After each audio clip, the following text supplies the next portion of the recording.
anledning af, at jeg har været sammen med dig i dag, Ja. så bliver det næste, jeg gør inden min tandlægebesøg, som jeg også har i dag. Ja. Ud at købe en cykel. Det skal jeg have. Selvfølgelig skal jeg have.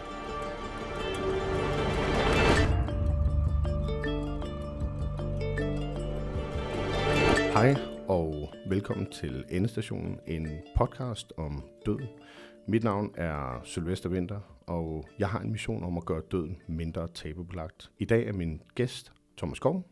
Hej Thomas. Hej. Tag en tår af kaffen. Jeg elsker at drikke kaffe. Fedt. Hvem er du? Jamen, jeg er en jysk fyr, der er fanget i København, Ja. og får det bedste ud af det. Og hvad laver du til hverdag? Til hverdag laver jeg podcast på Podimo.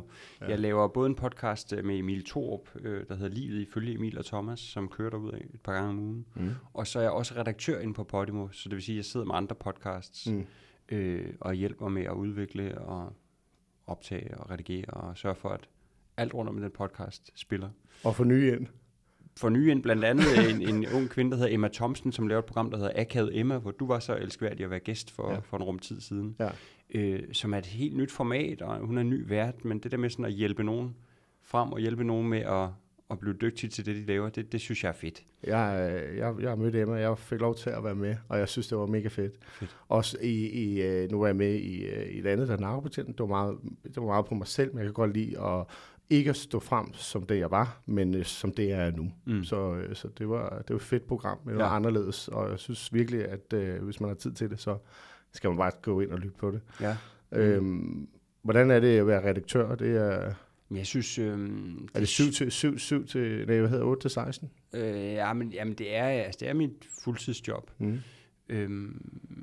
Men det er et godt job, fordi det jo også handler om at komme ud og møde mennesker, og handler om at gøre andre bedre og hjælpe. Og så rent fra et karriereperspektiv er det fedt at lave noget, der ikke er på skærmen, eller i mikrofonen, men sådan at være bag ved det hele. Jeg har en karriere i DR bag mig, hvor jeg har lavet fjernsyn i 9 år. Og det var også fedt og sjovt, men jeg kan godt lide sådan at sætte min karriere på flere ben. Så hvis de lige pludselig ikke ringer fra fjernsynet længere, eller fra nogen, der vil have mig ind som gæst, eller være vært på ting, så har jeg stadig det andet ben at stå på. Det kan jeg godt lide. Jeg kan godt lide sådan at sprede mine kompetencer ud over det hele. Og du er god til det. Det er også fedt at følge med. Du poster rigtig meget. Fedt. Jeg kan slet ikke følge med. Altså, du poster mere end nogle af de der influencer, så tænker. Jamen, jeg kan egentlig godt lide det der sådan at... Postman Per kom i min med udtrykket. Det var...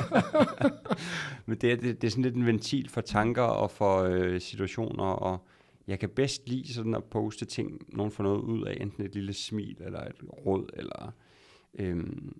Jeg er ikke så god til det med, apropos influencer, jeg er ikke så god til at lave sådan noget influencerarbejde. Så jeg kan bedst lide det der sådan at poste naturligt fra mit liv og min hverdag. Ja, PlayStation 3 på krammermarkedet. Min søn der også, jeg griner. Han er en evig gave til gode oplevelser. Ja. Og så kan jeg sige, apropos det vi formentlig også skal tale lidt om i dag, det der med sådan døden. Jeg havde en oplevelse for 6 år siden, da min far han døde, om det der med at dele det her med at have en far, der først var syg, og så en far, der døde, og det der med at dele forhold mellem fædre og sønner, sat i gang af processen, hvor han lå for døden. Så det med også at være ærlig og vise en sårbar side, også på SoMe eller en podcast, eller hvad man laver, det synes jeg også er skønt. Det der med at være autentisk i alle aspekter af livet. Og vigtigt. Ja. Tænker du selv over, du selv skal dø en dag? Ikke så meget endnu, vil jeg sige. Altså, døden er jo klart mere en... til stede i mit liv, end den var måske for 10 år siden, i og med både min far selv døde, men jeg er også blevet far 3 gange, og det der med lige pludselig bliver livet lidt mere skrøbeligt, når man ser de der 3 børn. En ting er, at de kan dø, men noget andet er, at man kan dø fra dem, eller deres mor kan dø, eller dem, de har kær, kan dø. Altså det er sådan, jo mere liv, der kommer i ens liv, desto mere død kommer der også ind. Ja, så jeg tænker meget mere over det, end jeg gjorde, da jeg var ung og i 20'erne og fuld fart. Er du så bange for at dø? Jeg er ikke bange for at dø, nej. Det vil jeg faktisk ikke sige. Men jeg har ikke lyst til det. Ikke endnu. Jeg synes, der er så meget, jeg gerne vil endnu. Inden. Ja. Og nu var du lidt inde på det med din far, men er der sådan andre oplevelser, eller den oplevelse, du gerne vil dele, med, som du har haft med døden? Yes, det var en rigtig rørende oplevelse at være til stede, da min far døde. Hvordan var det? Men han havde været syg i 8 måneder, han havde en hjerneblødning, og der var ligesom ikke håb for, at det skulle blive godt. Så på et tidspunkt ringede de og var sådan, nu er det nok ved at være tid. Og så kørte vi hen, hvor han lå, og familien var samlet. Det er en meget lille familie, jeg har, min mor og mig. Og så min fars søster var der også. Så vi var sådan en lille sluttet kreds af mennesker, der havde haft ham kær, og som han også havde kær, og min onkel var der også. Der var sådan ligesom dem, der var tættest på. Og se det der liv sådan langsomt forsvinde. Men jo ikke som 100% en trist ting, fordi han havde været syg, så på en måde var det, at han fik fred, og vi fik fred, og der var masser af gode år i ham endnu, men når det nu var sådan, det var, så var der ikke andet, og der var ikke andre udveje. Hvor gammel var han? Han var 63. 63. Han var ung, meget. Han var ung, i den kontekst i hvert fald. Og han var jo blevet farfar til min store datter. Det der med at se ham blomstre op i den rolle, var helt vidunderligt. Så jeg var ret trist over, at det stoppede der hans liv som farfar. Men det var en rørende oplevelse at se ham ligge der, og der kom længere og længere mellem åndedragene, og til sidst så var der ligesom ikke flere tilbage, og det var en vild oplevelse. Og jeg husker den egentlig ikke som trist. Selvfølgelig var det trist, at han døde, men det var mere rørende og fredfyldt, end det var decideret trist. Ja. Men en meget, meget fin oplevelse. Og han døde på det her hospital, genoptræningscenter. Og rehabiliteringscenter. Ja, det var ude i Hammelsen Neurocenter, ja. hvor der lå en masse, der havde været i situationer som min far. Men det er ikke så ofte derude, de mister patienter. Så for personalet var det også en rørende oplevelse. Det er det sikkert altid, men det var sådan, man ekstra rørende fornemmede jeg. Og det der med, da han skulle synges ud fra hospitalet, stod alle de personaler, der havde mulighed for det, og sang Dejlig af jorden, og det var meget, meget rørende. Og lige det allermest rørende sted, han står foran elevatoren, skal køres ind der, ikke? Ned til bilen. Lige på det allermest rørende sted i andet vers, så åbner elevatordøren, og så står der bare sådan en rengøringsmand, der ender midt i den der ceremoni, og helt febrilsk prøver at lukke elevatoren så hurtigt han kan, fordi han godt vidste, at han var ved at forstyrre et eller andet. Og det var med kisten og bedemanden. Kisten, og det hele Moltjaut stod der. Men det var ret komisk i sig selv, at på det allermest rørende sted, så kommer der en rengøringsmand i elevatoren. Så det der med, at selv i det allertristeste øjeblik, kan man godt have et lille smil på læben. Det var totalt i min fars ånd, og var med til sådan at gøre det hele lidt lettere. Ja. Men det var nogle vilde og nogle rørende dage. Men I vidste at det skulle ske, hvad han var på et rehabiliteringscenter. Det var ikke et hospice, han skulle på. Det var heller ikke et hospital, men det var sådan en forhåbning om, at han måske kom op på den anden side igen. Ja, det er et sted, folk typisk kommer hjem fra. Men der var ikke nogen tvivl om, at i den situation, han var i, der var det ikke en mulighed, at han kom hjem, og eller ikke en mulighed, at han kom tilbage. Så de første par måneder efter hjerneblødning var der stadig håb, og vi tænkte, det kan da godt være, men derfra så gik det kun en vej. Så på den måde var det godt for alle, at det fik den her smukke udgang, i stedet for 10 år, hvor han sad og savlede. Ja, det er også lang ventetid, du kan have fra, at du får en hjerneblødning så til det slut, ikke? Hvordan var det at se sin egen far ligge der og være livløs? Jamen, det var... der var mange af de ting, jeg sagde til ham på dødslejet, som jeg ønskede at have sagt på livslejet, eller hvad man siger. Altså, det der med at fortælle om, hvad han betød for mig, og jeg siger, at jeg elskede ham, og alt det der, sådan de store ord, som ligesom først piblede frem, da det var ved at være slut. Noget af det kunne jeg godt have drømt om, at jeg havde sagt, mens han var i live, i stedet for, at han var ved at dø. Og det var også nogle af de tanker, som jeg har, jeg vil ikke sige nyt, men som jeg i hvert fald har gjort, hvad jeg kunne for at dele efterfølgende. Fordi jeg håber, der er andre, der når at fortælle deres fædre og mødre og deres kære, hvad de synes om dem, og hvad de tænker, inden det er for sent. Vi gør det i hvert fald alt for lidt. Også det, jeg hører fra mine pårørende, som sidder, at de simpelthen ikke nået at få sagt ordentligt farvel. Eller, der er selvfølgelig nogen, der når det til, ikke? Men det kan vi altså godt være bedre til. Ja. Når du dør, har du så tænkt over, hvordan din afsked den skal se ud? Jeg har en drøm om, at sådan helt konkret kunne jeg godt tænke mig på en måde, at det var sådan fredfyldt død, ligesom min fars, uden måske hjerneblødning, men at min familie er samlet, og det er... Hvad med selve sådan altså højtiden, ceremonien? Og... Ja, men så tror jeg, at det der med sådan at køre væk i den der bil, det var en fin oplevelse, nemlig at køre væk og køre forbi steder, der havde betydet noget.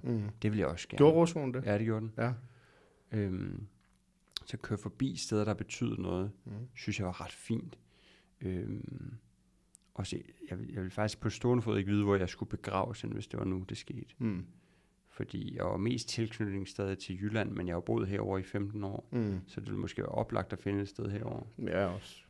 Men jeg vil gerne begraves. Jeg har ikke lyst til at blive brændt. Jeg vil gerne begraves, og jeg vil gerne have, at der... Det er sådan en meget jysk ting. Det kan godt være. Jamen, det er det. 97% faktisk. Men jeg ved ikke, om det er jysk, men 97% af alle vælger faktisk at blive kremeret i Danmark. Ja. Brændt. Jeg ved ikke, hvornår det ligesom ændrer sig, fordi det... Nej, det kan godt være, at det når der til familien, fordi det koster altså kroner og øre at blive begravet. Ja. Ja. Og det er et spørgsmål nogle gange for folk om det koster 25.000 at blive puttet i en kiste ned i jorden, eller om det koster 2.500 at blive brændt i nogen. Det er meget det valg, står med det gravsted. Ikke? Men jeg skal nok spare op på forhånd, så, fordi jeg vil gerne begraves. Det skal ikke være pengene, der gør det. Nej, men i nogle situationer i hvert fald, at det er altid godt at have noget på kistebunden. Klart, ja.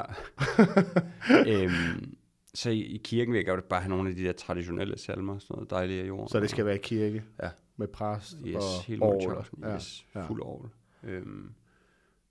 Dejlige af jorden, du som har tændt millioner af stjerner. 121, 787. Og så kunne jeg godt tænke mig, at det er fordi Emilie, min hustru og jeg, vi har lavet sådan nogle børnesange, og nogle af de er det godnatsange, og nogle af de godnatsange har jo også sådan en klang af at også kunne fungere til en begravelse. Så jeg vil godt vælge en af de sange også, faktisk. Det kan man sige. Et sidste punktum. Ja. Så de 3 sange, og så afsted ned i jorden. Og så skal der være begravelseskaffe på restaurant Bones. Bones? Ja. Hvorfor lige Bones? Fordi det har jeg aldrig hørt før. Er det rigtigt? Ja. Fordi jeg har arbejdet på Bones i 6 år. Du har ikke arbejdet sammen med Esben Bjerre, vel? Jo, det har jeg faktisk. Jo, det har jeg faktisk. Han arbejder godt nok i Silkeborg, jeg arbejdede i Herning, men da vi så studerede i Aarhus begge to, så arbejdede vi på Bones i Aarhus. Nå, griner. Så begravelseskaffe der, det er jo så nok den her på Amager, fordi den i Valby er lukket. Ja. Så Bones Amager. Bones Amager, det er noteret. Så, men jeg kan godt lide, at det er meget personligt, fordi når folk de kommer ind ad døren, at det bare, at vi skal i kirke, vi skal have sådan og sådan og sådan, og så ned. Men det der med, at du ved, hvad for nogle salmer, der skal synges. Der må gerne være en natsang, og vi skal på Bones og sætte det sidste præg. Ikke? Hvis du selv kunne vælge en kiste, du skulle ligge i, hvilken som helst, hvad skulle det så være? Jeg tror faktisk, det skulle bare være sådan en klassisk hvid. Klassisk hvid? Ja. Du er meget jysk. Jamen, det skal ikke, altså når man ikke sådan stikker så meget ud i livet, skal man heller ikke gøre det i døden. Nej. Altså, så det må godt være dyr. Det må godt være massiv. Ja. Men det skal ikke være fjollet. Altså sådan en egetræskiste. Det er nok en mahogni eller egetræskiste. Men at male den hvid, det er måske lidt synd, fordi den har sådan farven i sig selv. Hvis det bare skal være en almindelig hvid kiste, lidt med girlander på siden. Ja, sådan noget der. Det, ja. Og kan man vælge søm, eller er det bare altid kors eller noget? Jamen, vi bruger bare skruer. Okay. Men vi har også nogle hjertekors, eller hjerte. Ja, det er det, jeg mente. Ja. Så man kan vælge hjerter eller kors eller noget? Ja, hjerter, og i forskellige farver, og kors også i forskellige farver. Og der er også nogle, der ligner sådan grantræer. Okay, det skal det ikke være. Nej. Det kan godt give sådan et buttplug-vibe, så det er ikke det, jeg vil forlade verden med. Nej. Nej, det går, det bare skal være kors. Det var kors til min far, ja. Og så masser af blomster. Ja. Det går, at der er nogen, der siger, at spare blomsterne og give til en indsamling, så nej, ikke mig. Det skal være masser af blomster. Hele vejen ned gennem kirken. Ja, hele vejen. Det er fandme også flot. Ja. Når de bare ligger, og man vælter i det. Måske, jeg ved ikke, det er lidt for amerikansk, jeg ved ikke, om man også gør det herhjemme, men sådan et billede af en selv på kisten. Altså bare en ramme, der står. Ja, vi er faktisk begyndt at lave noget i mit firma, hvor at vi simpelthen på siden, altså fordi der er mange, der sætter sådan et ramme, og så tager de der 4 med, og så stiller de det op foran blomsterne, så kan du ikke se blomsterne op på, så er jeg foreslået, men så laver vi bare et billede, og så sætter på enden, så alle dem, der sidder og kigger op på, de kan sidde og se på dig. Ja, okay. Smile. Ja. Jamen, det kunne jeg godt tænke mig. Ja, det er hermed noteret. Ja. Og så hvis du selv kunne vælge, hvilken bil du skulle køre under, en Rostorn, eller hvilken som helst. Skulle det bare være en helt almindelig Rostorn? Det skal en Rostorn, men det er vigtigt, det er en Volvo. En Volvo? Ja, det har en Volvo. Har du en Volvo? Ja. Perfekt. Så hvis det skulle være mig, så skulle det være en Volvo. Ja. Eller hvad hedder det? Eller hvis du valgte mig, så er det i hvert fald en Volvo. Jeg har ikke Ja. andet. Jeg havde engang en Mercedes og en BMW, da jeg startede. Og hvad jeg skrammel. Ja. Jeg skulle hele tiden på værksted. Men den her Volvo her, den kører bare. Ja. Den vil ikke, altså, og det er uanset hvad. Så, Men det, igen, jeg har også kørt Volvo i livet, så det vil jeg også i døden. ja. Men jeg skal selvfølgelig ikke, jeg skal selvfølgelig i kapellet, det er det. Jeg skulle lige til at sige, jeg skal jo ikke køres væk fra kirken, det skal jeg jo ikke. Nej. Men jeg skal jo fra, hvor jeg dør, og så hen til, Ja. Hvis du fik at vide, du kun havde en dag tilbage at leve i, hvad ville du så gøre? Så vil jeg skynde mig at hente mine børn i institution, og så tage i Tivoli, tror jeg. Lave et eller andet, de synes var sjovt. Ja. Som var sådan et godt minde, Ja. uanset hvordan, ja. Med, ja. Og med det skulle være med turbånd og en tur i grøften måske. Det skulle være for deres skyld. Ja, Ja. 100%. Og skulle vi være der til det lukkede. Og der var ingen sengetid. Elsker de Tivoli? Ja. Du har 2? Jeg 3. 3? Ja. Hvad er de, hvor gamle er de? 2, 5 og 8. Og den ældste, det er, Det er en pige. Det er en pige, og Og så en dreng og en dreng. en dreng. Ja. Og det er drengen, der var på loppemarkedet i... Otto der, 5 den år, han er en værre krammer. Ja. Og Axel, han er 2, han er bare glad. Og så Ellen, hun er jo en skøn pige på snart 9, som bare har gang i den. Og når vi i Tivoli altid vil prøve alle de vilde ting, det synes jeg er så fedt. Og jeg har fået en pige, der bare er klar på at prøve de store rutsjebaner. Ja, og så er det det, de skal. Ja. Hvis du dør i dag, føler du så, at du har fået nok med i gå for den? Altså, der er ikke noget, jeg har fortrudt, jeg ikke har gjort. Men der er meget, jeg gerne vil endnu, men hvis jeg døde i dag, jeg vil ikke være ærgerlig over alle mulige chancer, jeg ikke havde taget. Så er der ikke noget, du har fortrudt? Nej. Men jeg ved, der er potentiale til mere, men der er ikke noget, jeg vil dø glad. Ja. Jeg vil dø lykkelig. Jeg vil dø sådan, ja, glad for der, hvor jeg er, og har delt mit liv med Emilie, min kone, i mange år, og de her dejlige børn, og godt job, og gode venner. Altså, så der er ligesom, der er hak med mange af boksene. Så det er egentlig bare ren egoisme, jeg gerne vil leve længere, men det er jo for lige at gøre børnene klar til selv at være voksne. Ja, når de er så små, så skal de i hvert fald klædes lidt bedre på. Det er det, jeg tænker. Så de laver det i samme fart som far. Nu ved jeg ikke, om du har lavet nogen, nu er du meget jysk i det. Så. Ja, men der er ikke så mange graverende fejl, men altså man kan sige, jeg synes 2, 5 og 8, det er for tidligt at miste en forælder.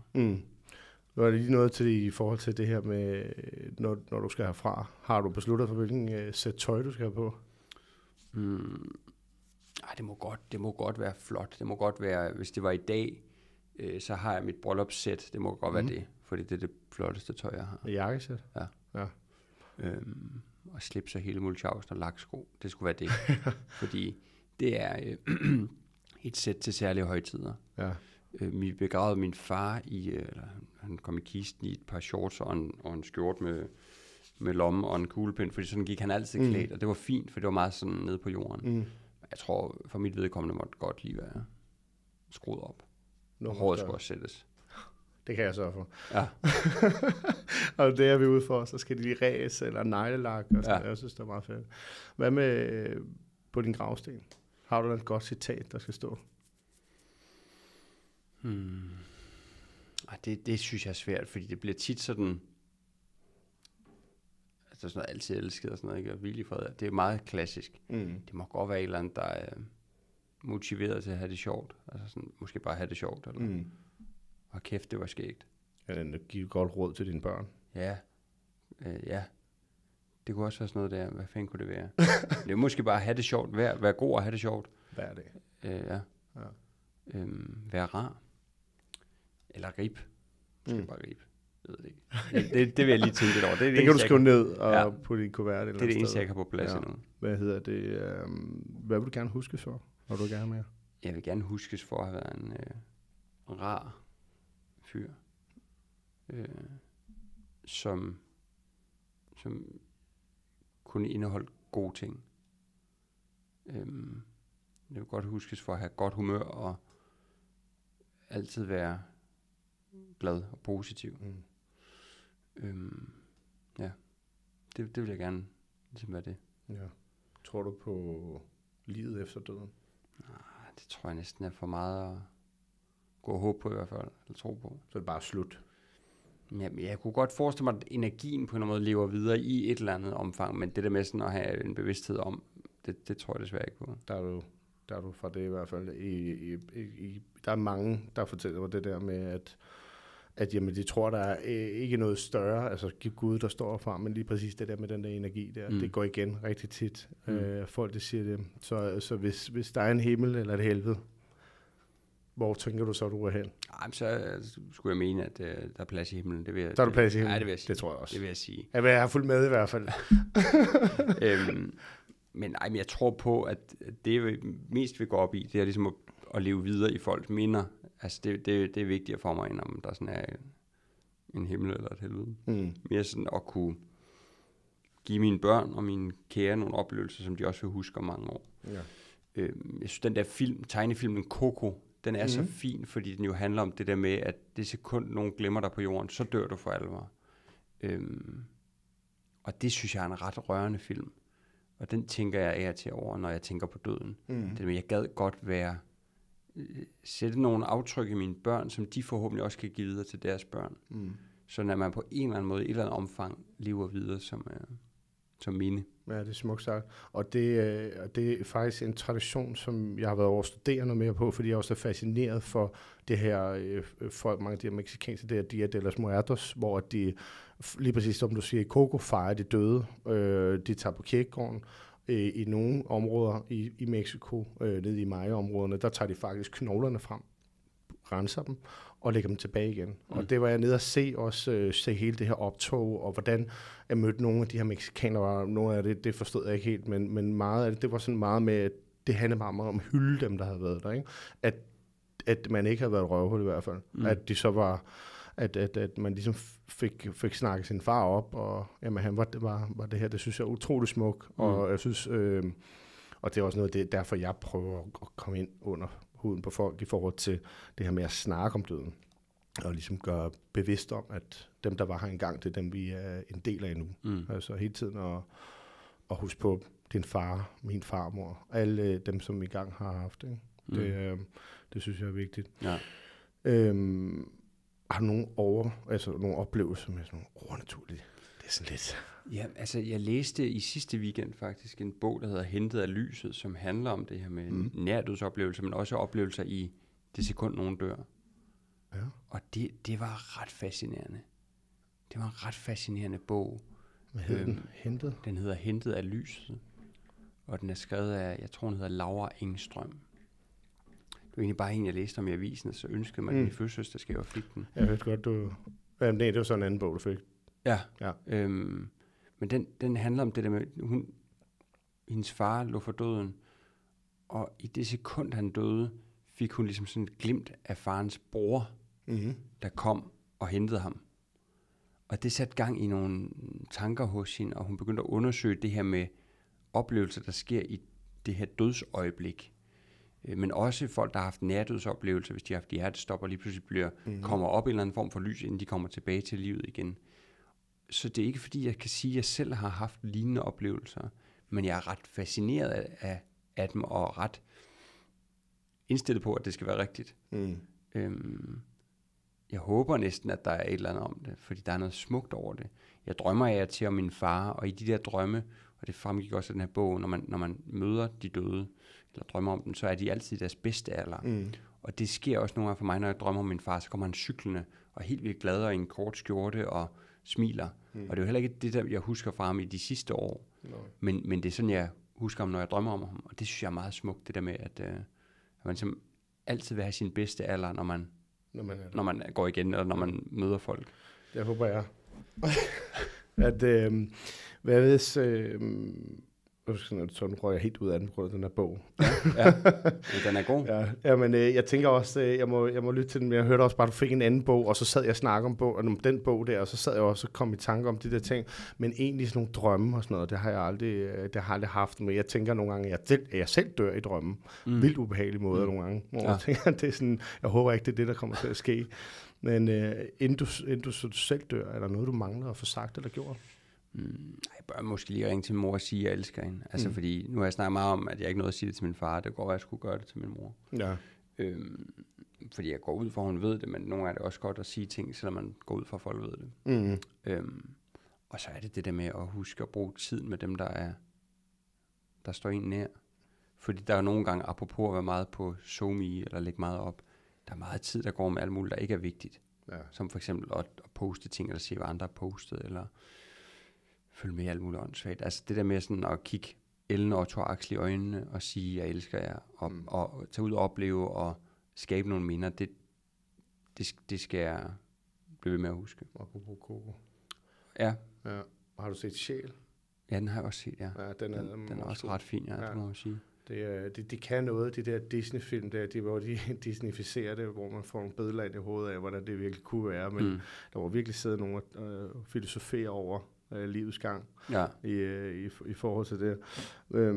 Hvad forestiller du, eller hvis du selv kunne vælge en måde at skulle herfra på, hvordan skulle det så være? Min morfar, han døde, da han var 90 eller sådan noget. Ja, 90. Og han har været frisk hele sit liv. Så blev han indlagt, fordi der var en eller anden infektion i benet. Et eller andet sådan relativt ufarligt virkede det til. Så lå han på hospitalet i 10-14 dage, og så sov han stille ind. Og det var faktisk en ret fin måde at komme fra på, fordi han har haft et godt, langt liv. Hvor gammel blev han? Han blev 90. Og har været gift med min mormor i 66 år, tror jeg, de nåede. Det var rigtig lang tid. Men det der med, at han lå på hospitalet, og alle nåede sådan lige at komme op og besøge ham, og ikke sige farvel, men bare lige sådan være der, og inden han så sov ind. Og det var bare en fin, stille og rolig måde at komme fra, hvor han ikke havde været syg som sådan, men havde haft et langt, godt liv, og stille og roligt sov ind. Det synes jeg var en... altså hvis man kunne drømme om noget, så måtte det godt være sådan. Ja. Hvor jeg synes alligevel, hjerneblødning og alvorlige sygdomme, det bliver også... Der bliver meget, man skal igennem der, ikke? Hvor det her med sådan 14 dage på hospitalet, hvor man bare stille og roligt fader væk, og til sidst ånder ud. Ja. Det synes jeg er fint. Efter et langt liv. Ja. Hvad er den værste måde, du forestiller dig at dø på? Jamen, det må være en trafikuheld eller et eller andet, hvor det er sådan noget, man ikke selv er hæve over. Altså, hvis man forestiller sig den anden, der kører ind i. Altså, bare sidde klemt fast. Ja, eller en højresvingsulykke. Et eller andet grusomt, der kan ske derude. Det vil være det værste. Ja, jeg har set nogle af de der. Men det er nok være familie, der står tilbage. Men dem, der er døde i højresvingsulykker, det går heldigvis rimelig hurtigt. Ja. Men nogen har hørt det der sidder fast i en trafikulykke. Ja. Og har siddet der i lang tid. Og så er det først, når bilen faktisk bliver skilt ad, at det skal fra. Det er rigtig grimt. Ja, det er ikke sjovt at heller ikke sidde med de familier der. Nej. Hvis du selv kunne vælge din egen dødsdag, hvis nu du sidder med en bog her foran dig, og siger, her der er din egen dødsdag, vil du så åbne den? Nej, det vil jeg ikke. Der er meget, jeg gerne vil vide, men der er også meget, jeg ikke vil vide, og det vil være en af tingene. Altså, men hvis nu du kunne forberede dig, sådan, nu ved du har 5 måneder, eller nu jeg har 10 år. Ja, nej. Det vil være for... det der ur, der tikker ned, jeg er bevidst om, det er der, men jeg har ikke behov for at vide, hvornår klokken ringer. Så jeg tror, jeg vil blive for bevidst om det hele. Jeg kan godt lide stadig at være lidt ubevidst. så det vil jeg ikke være interesseret i. Nej. Og jeg er heller ikke interesseret i at trække det langdrag. Altså nu, min kollega Emil Thorup kører det der longevity-projekt, som handler om at leve så lang tid som muligt. Det er jeg heller ikke interesseret i. Jeg vil bare gerne have et godt liv, og så fader det, når det fader. Men jeg har ikke brug for at trække det langt ud. Har du spurgt ham, om han har læst en bog, der hedder Gobler Elles Baglæns? Den har han snakket meget om, ja. Har han det? Ja, det har okay, men jeg har læst den et par gange også, og det giver altså også noget stof til eftertanke, når der er du, fordi der er flere forskellige måder, hvor du kan forlænge dit liv på. Jeg er ikke sikker på, at de siger så meget om de her piller. Nu ved jeg ikke, hvordan hans kostform er og sådan noget, men du kan i hvert fald give et råd videre, og han ved det sikkert godt, men at give blod, det skulle efter sigende være noget af det, som er videnskabeligt bevis for, at du kan leve længere. Ja. Men det kunne jo faktisk være ret sjovt at snakke med ham om det. Ja, jeg tror godt, du kan invitere ham herind. Du kan i hvert fald prøve at høre ham, om gider på. Hvor gammel tror du bliver, Thomas? Jeg tror, jeg bliver 88. 88? Ja. Og er du tilfreds med det? Ja, det er fint. Og så har du bare haft det fedeste liv. Hvis det 3 fortsætter dejlige sådan børn, her, så har jeg i hvert fald, så er der 50 år endnu, det synes jeg er fint. Og det er der 50 år med bonus, som jeg ser det udefra.